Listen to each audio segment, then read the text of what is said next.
plupart du temps, quand l'organisation essayée, c'était surtout des entrepreneurs. Je veux dire, quelqu'un qui commence et essaie de partir son show.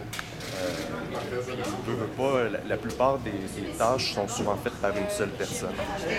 Quand on met trois organisations ensemble avec des expertises complètement différentes, je veux dire, Interpop, c'est un promoteur un promoteur renommé au Québec, avec toute l'expérience, toute l'équipe, les gens en arrière, puis que tu as le Tristar qui est en termes de contact à travers le monde des combattants.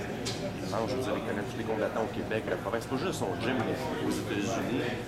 C'est facile d'avoir accès aux combattants, c'est facile d'avoir accès à une organisation, à une promotion, à une machine en arrière.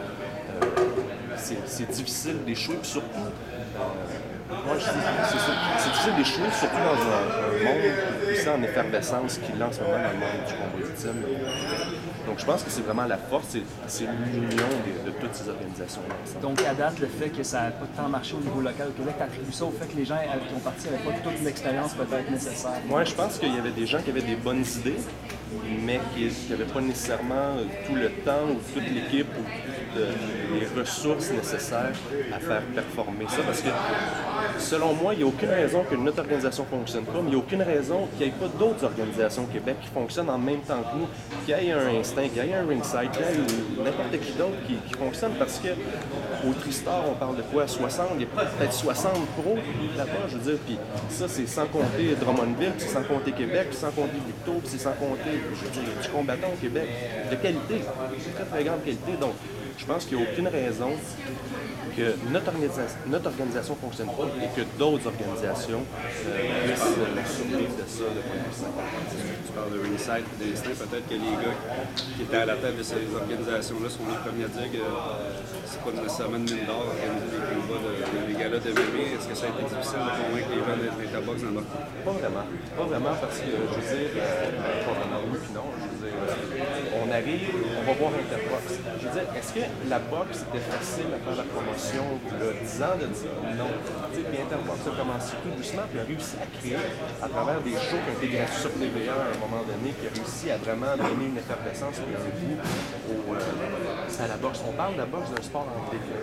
On parle du combat ultime d'un sport en croissance. Avec, je veux dire, Georges a rempli le Rogers Stadium en 8 minutes, je pense, 55 000 personnes. Je veux dire, c'est un sport qui est en pleine croissance. Du côté de la cage, ça donne du contenu dans les cages. Je veux dire, il y a une espèce d'intégration à cause de la restauration d'Interbox de nous qui fait que le partenariat est encore plus profitable. Parce que justement, on contrôle toute la chaîne d'intégration.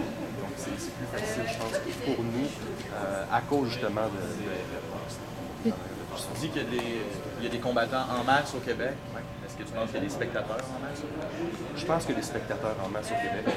Je pense qu'il y a une culture de combat qui est... je pense... Je vais donner un exemple. Il y avait un show récemment à Sainte-Julie. Un show amateur, le nom EFL ou je sais pas quoi.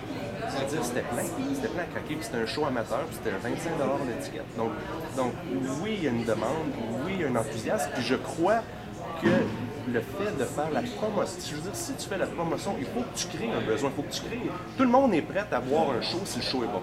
Je veux dire, de 3000 personnes, il n'y a rien là. Je veux dire, si les gens sont prêts à payer 600 pour un ticket, pour un billet au Centre Bell, je vois pas pourquoi ils ne devraient pas payer pour voir Eman, Ryan Hall, puis Alex, puis Olivier à 25 Cachez pas que votre but, c'est de faire monter ces gars-là, les développer pour éventuellement aller à nos UFC. Absolument. Donc, on peut s'attendre à ce que leurs adversaires, ce ne soit pas nécessairement la crème de la crème non plus. Non. Pourquoi ça va être un bon show? Moi, je pense que un gars va au UFC, rentre au UFC pas parce qu'il est 8-0, parce qu'il est 8-0, 8-1 puis qu'il a battu des bons gars pour se rendre à 8-0 puis 8-1. Puis je pense que le gars qui va se battre contre Eman, qui va se battre contre Ryan, qui va se battre contre Oli, eux autres aussi veulent aller au UFC. Donc, je veux dire, c'est un peu... je dis pas que... comment je dirais? Les deux personnes qui sont là, c'est parce qu'on parle d'Eman ou on parle de Ryan parce que c'est des gars qui qui sont de la faire référence. Mais les personnes qui sont là, qui viennent de l'Ontario, ont les mêmes rêves, les mêmes aspirations, le même but que tout ça. Puis les commissions athlétiques ne veulent pas non plus laisser faire des combats qui sont disproportionnés en termes de... Mais je veux dire, Eman est 0. Je vais donner un exemple. Eman est 0-0. Okay? Il est vraiment bon.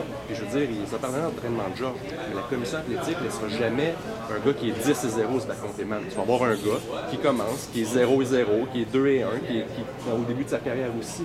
Je pense que c'est au début, ça commence, puis tout doucement, les écarts se font, puis les talents changent. Qu'est-ce que Slam va faire différent de Ringside et Instinct pour se démarquer?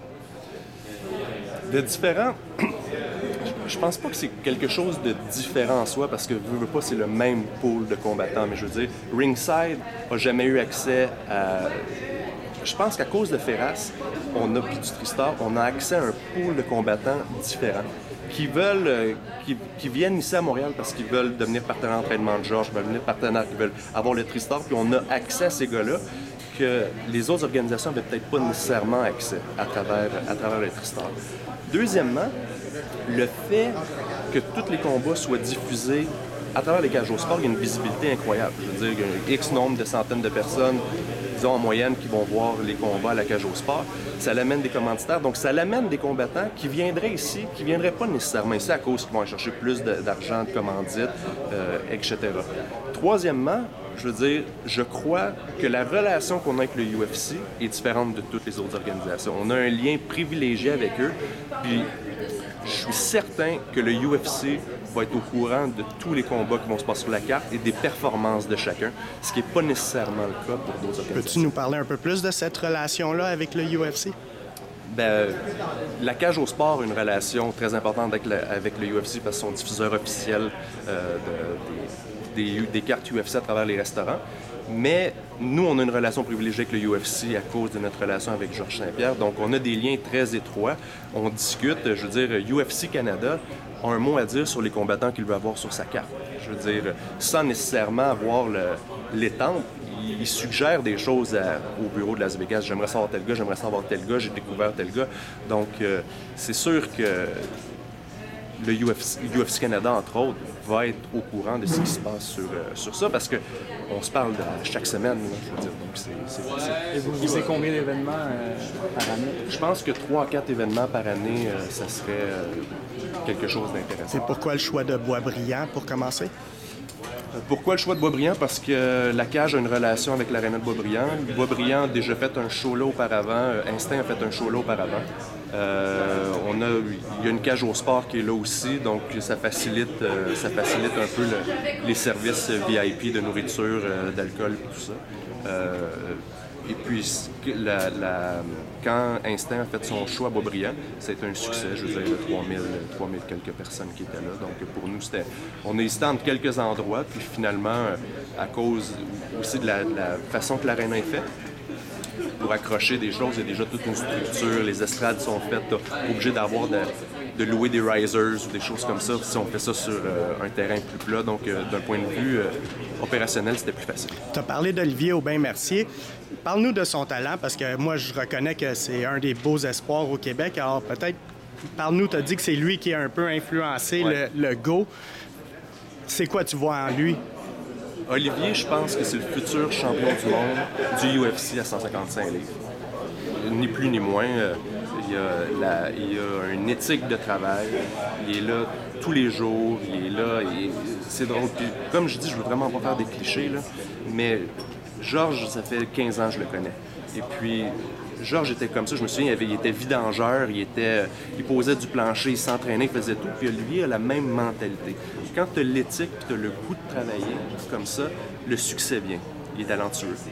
Il a un background. L'autre chose aussi, c'est qu'avec son grand background de judo, il a compétitionné depuis qu'il est haut comme ça en judo. Donc, cette espèce d'expérience de ring, il l'a. Ce stress-là, il l'a plus. Il y a toujours un stress, là. Tout le monde est stressé pour aller dans l'octogone, mais il y a beaucoup d'expériences qui font que c'est juste une continuité, je pense, pour lui, d'un jour d'être au UFC et d'être champion du monde. J'essaie de voir l'intérêt de Nicaragua qui s'est embarqué là-dedans. Est-ce qu'il devient promoteur des combattants? Est-ce qu'il profiterait monétairement de leur passage à l'UFC? Aucunement. La seule chose qu'on fait, c'est créer un événement, de le faire le mieux possible, idéalement qu'il soit profitable, puis Interbox va profiter de ça, à travers toutes les cages au sport à cause que l'événement va être en direct. Donc, il y a du contenu. Je veux dire, Interbox, il y a déjà l'équipe de promotion. En fait, qu'est-ce qu'il fait? C'est qu'il y a Interbox Box.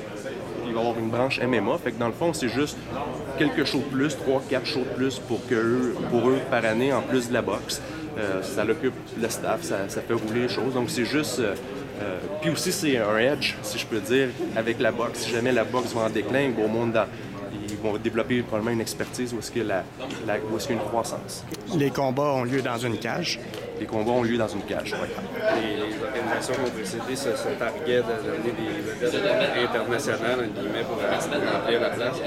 Vous commencez avec la relève locale. Est-ce que c'est dans vos ambitions de... Je pense qu'on commence avec la relève et on va terminer avec la relève. Puis moi, je me souviens des bonnes années du combat ultime au Québec. TKO au début. Je me souviens, on remplissait, l'auditorium de Verdun était plein à craquer. Puis c'était qui? C'était Steve Vigneault, puis Stéphane Vigneault, puis c'était Joël Leblanc, puis c'était tout du talent local. Le Québec aime le talent local. Le Québec, c'est un peu ça, je disais, aime s'approprier ces espèces de vedettes-là locales, puis les voir monter. Est-ce qu'on peut faire venir une vedette internationale à un moment donné? Oui. Mais je pense qu'ici, la culture du MMA n'est pas assez développée pour dire, bon, ben, on va faire venir, je sais pas, moi, je donne un exemple, Paul, il est venu avec Ringside. Les gens ne le connaissent pas. Oui, il est bon. Oui, il aurait pu être un futur aspirant champion, mais le monde ne le connaît pas. Est-ce qu'il va vendre des tickets? Non. Est-ce que les gens vont venir pour le voir? Non. Mais est-ce qu'ils vont voir un Olivier qui voit dans la rue, qui croise ici, qui le voit dans une cage au sport? Absolument. Fait que moi, je crois que la vedette locale, probablement, nous permet de garder un show abordable. Parce qu'elle coûte moins cher que faire venir Riga d'Australie. Et puis aussi, il y a une espèce de lien de proximité qui se crée entre la vedette locale puis les femmes. Puis ça aussi, ça crée plus d'enthousiasme, je pense. Parce que les Québécois aiment ça, voir les jeunes avoir un succès, de créer un succès, de devenir bon, de devenir champion. On aime ça. C'est ça. Il y a une alliance avec TriStar pour le début de l'aventure, mais il va y avoir une place pour les gars, mettons, de Drummond, il y a des Bergeron, Victo. Sur cette carte-ci, on a surtout des gars de Montréal. La raison, c'est parce que le show est à Montréal. Donc, les gens de Montréal attirent les gens de Montréal. Si on faisait un show à Drummond ou à Québec, c'est sûr qu'il y aurait des gens de Québec, de Drummondville principalement. Puis, idéalement, j'aimerais ça faire un show à Val-d'Or, j'aimerais ça faire un show en Gaspésie, j'aimerais ça en faire partout. Tu sais. J'aimerais ça, je veux dire, si je parle de mes rêves, ça serait de faire des galas à quelques endroits au Québec. Les gagnants de chaque gala viennent à Montréal, on fait un tournoi. Tu sais, j'ai plein d'idées que j'aimerais qu'on puisse faire. Je pense qu'avec les machines, la machine Interbox, je pense que c'est possible. Je veux dire, il faut juste être créatif. Là, comme Steve Bossé, tu t'adores, lui, Ben, Steve Bossé, je veux dire, je pense qu'il est sous contrat avec Instinct jusqu'à moins du contrat. Quelqu'un me prouve le contraire. Donc, c'est ça. En ce moment, s'il est sous contrat avec Instinct. Mais c'est sûr que c'est quelqu'un d'intéressant et qu'il a vraiment été capable de faire la transition entre le hockey et le combat ultime. Il a montré que malheureusement il y a eu une blessure, mais je pense que pour le Québec, on pourrait voir où il est. Je suis certain de ça. Et puis, il faut juste qu'il donne sa blessure ensemble. c'est qui votre matchmaker? C'est Ferras. C'est Ferras qui a aidé, c'est pas lui qui fait tout, mais je veux dire, c'est le Trissard qui est en charge de trouver les combats à travers tous les contacts. Pas un conflit d'intérêt dans le sens où il va vouloir pas mettre ses gars dans des situations. Non, c'est vraiment. Je veux dire, je pense qu'au début, je veux dire, moi, là, Olivier, c'est moi qui ai signé son premier contrat avec Ringside. Est-ce qu'il y a un conflit d'intérêt? Oui, il y a un conflit d'intérêt. Il y a plein de conflits d'intérêt. Mais au début, tu as une organisation qui commence. Il n'y a pas le choix d'avoir des conflits d'intérêt. Les choses vont se placer, puis on essaye le plus possible d'être objectif, puis de se tasser de là, justement. Mais je pense que Ferras est une personne extrêmement intègre, extrêmement compétente, avec beaucoup de contacts et connaissances. Moi, je Il devrait y avoir des détails sur la carte parce que vous avez annoncé aucun adversaire. Ça devrait venir. Non, ça va venir sur les sites web, il va y avoir. On a plus, en ce moment, on parle plus des combattants. Il y a encore des combats à faire. Je veux dire, la carte n'est pas complète à 100%. Il y a Garcia, il y a Olivier. Vous connaissez déjà l'adversaire.